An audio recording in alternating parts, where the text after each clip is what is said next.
سسی عورت یا استعارہ انتظار حسین۔ پٹھانہ خاں ملتان سے آیا اور لاہور کو لوٹ لے گیا۔ تقریب اس ہنرمند کے ورود کی یہ تھی کہ پاکستان کونسل میں خواجہ فرید کا یوم منانے کا اہتمام کیا گیا۔ خواجہ فرید کی شاعری پر مقالے پڑھے گئے، کافیاں سنائی گئیں، اور پٹھانہ خاں کا معاملہ یہ ہے کہ خواجہ فرید کی کافیوں میں مگن ہے، کسی اور کام سے مطلب نہیں، کوئی چیز گانے کی خواہش نہیں، سارا فن خواجہ کی کافیوں کے لیے وقف ہے۔ ریاض انور کا اصرار ہے کہ خواجہ فرید کے اس عاشق کو میں نے دریافت کیا ہے، میں نے اسے دریائے سندھ کے کنارے کافیاں گاتے دیکھا، اس کے جذب و عشق نے مجھ پر اثر کیا، میں نے اسے وہاں سے اٹھایا اور ملتان کے جشن فرید میں لا بٹھایا۔ پٹھانہ خاں اب ملتان سے نکل کر لاہور آیا اور پاکستان کونسل میں آ کر محفل کو لوٹ لیا۔ ہے عشق دا جلوہ ہر ہر جا، سبحان اللہ سبحان اللہ۔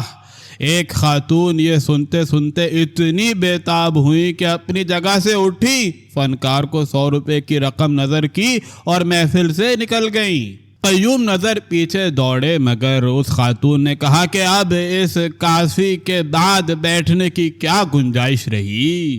ڈاکٹر نذیر بھی تو آخر اہل درد ہیں، 20 روپے انہوں نے بھی نظر کیے۔ پاکستان کونسل کی محفل میں نظر کرنے کا دستور تو نہیں تھا، مگر عقیدت مندی دستور کو کب دیکھتی ہے؟ یہ اس محفل کا ایک پہلو تھا۔ دوسرا پہلو یہ ہے کہ خواجہ فرید کی شاعری پر مقالے پڑھے گئے۔ ارشد ملتانی، ریاض انور اور سید علی عباس جلال پوری نے اپنے اپنے حساب سے باتیں کی۔ اسی ایک شاعری میں سے ریاض انور نے خالص عشقیہ واردات اخذ کی اور سید علی عباس جلال پوری نے خالص تصوف کشید کیا۔ ریاض انور کہتے تھے کہ خواجہ فرید نے عشق حقیقی کا مضمون صرف 40 کافیوں میں باندھا ہے، باقی کافیاں عشق مجازی کی داستان ہیں۔ اس داستان کی مخصوص کیفیت انہوں نے انتظار کی کیفیت بتائی، جو کافیوں میں جا بجا اپنا رنگ دکھاتی ہے، مگر یہ کہ اس انتظار میں اضمحلال کا رنگ نہیں، ایک توانائی ہے۔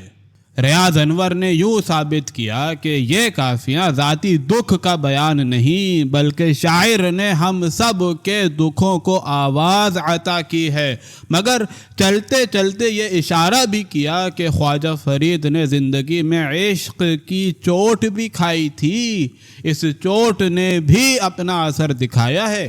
اس کے بعد سید علی عباس جلال پوری آئے۔ انہوں نے ریاض انور کو فلسفے کی مار دی اور خواجہ فرید کی شاعری کی اس طرح توجیہ کی کہ عشق حقیقی ہی رہ گیا اور عشق مجازی بالکل غائب ہو گیا۔ انہوں نے بتایا کہ سسی کا مطلب ہے روح اور پنوں کا مطلب ہے معشوق حقیقی۔ اب بتائیے کہ ریاض انور کی تنقید کہاں ٹھہرتی ہے، جس نے صرف 40 کافیوں میں عشق حقیقی کی نشاندہی کی اور باقیوں کو عشق مجازی کے خانے میں ڈال دیا۔ شاعری سے تصوف برآمد کرنے والے بھی ایسی کچی گولیاں کھیلے نہیں ہوتے کہ ریاض انور جیسے نقادوں سے پٹ جائیں۔ وہ تو عشق مجازی کے بیان ہی میں سے عشق حقیقی کا استعارہ اس طرح کشید کرتے ہیں کہ یار لوگ منہ تکتے رہ جاتے ہیں۔ اب یوں غور کرو کہ داغ کو یاروں نے عشق مجازی کا شاعر جانا اور ان کی غزلوں کا رشتہ بازار حسن سے جا ملایا۔ عاشق پیشہ لوگ داغ کا یہ شعر کس مزے سے پڑھا کرتے تھے۔ خوب پردہ ہے کہ چلمن سے لگے بیٹھے ہیں، خوب پردہ ہے کہ چلمن سے لگے بیٹھے ہیں، صاف چھپتے بھی نہیں سامنے آتے بھی نہیں۔ مگر محمد حسن عسکری نے داغ کی شاعری سے بیچ کھیت تصوف نکالا اور اس ٹھیٹھ مجازی شعر سے عشق حقیقی کا استعارہ برآمد کیا۔ داغ کی شاعری سے تصوف برآمد کرنے کا واقعہ حالیہ واقعہ ہے، مگر حافظ شیرازی کے کلام سے ایک عرصے دراز سے تصوف نکالنے کا سلسلہ جاری ہے۔ کسی تن جلے نے حافظ کا یہ شعر تصوف پسند نقادوں کے جواب میں پیش کیا: میں 2 سالہ و محبوب 14 سالہ، ہمیں بس است مرا صحبت صغیر و کبیر۔ اور سوچا کہ یہاں تصوف پسند نقاد مار کھائے ہی کھائے، اس لیے کہ یہاں تو مدت اور عمر کی قید بھی لگ گئی ہے۔ شراب جب صرف 2 سال پرانی ہو تو وہ شراب معارفت کیسے ہو جائے گی، اور محبوب جب 14 سال ہو تو پھر تو وہ گوشت پوست والا ہی محبوب ہو سکتا ہے۔ مگر توبہ کیجئے، تعبیر کرنے والوں نے ان دونوں کی ایسی تعبیریں کی کہ اگر ہم انہیں یہاں نقل کر دیں تو اسلام پسند ان بزرگوں کو چھوڑ کر پنجے جھاڑ کر ہمارے پیچھے پڑ جائیں گے۔ تو یہ قصہ آج کا نہیں، ہماری شاعری کے دم کے ساتھ چلا آ رہا ہے۔ مجاز پرست سسی کو سسی اور ہیر کو ہیر سمجھتے ہیں۔ سید علی عباس جلال پوری کے لیے سسی، ہیر، رادھا یہ سب استعارے ہی استعارے ہیں۔